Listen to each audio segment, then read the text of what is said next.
而家啲香港男啊喺內地相親市場上嗰啲受歡迎嘅程度啊，係超乎你想象嘅。即係一個男嘅，如果你有香港身份啊，月薪咧3萬以上，學歷大專以上，身高1米7以上咧，哇咁同你相親嗰啲女仔可以從中環排到尖沙咀喎。如果你喺香港，哇仲有房添，咁想同你見面嗰啲女仔咧，可以用考公嚟形容啦。最近咧好多女仔嚟私信我啊，佢哋首要嘅想法咧就係揾個香港嘅男仔，年紀咧唔差過15歲之內咧都可以接受嘅。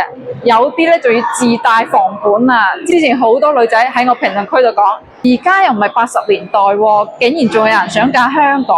香港啲房又細啦，生活壓力又大啦，嫁香港有咩好嘅啫？然之後咧紛紛勸嗰啲大陸啲女仔啊，千祈唔好嚟香港。但係依然擋唔住啊！內地啲女仔咧想嫁香港嘅熱情，我就想問一下啦，點解大家都嫁香港啊？有冇人可以講下你嘅理由呢？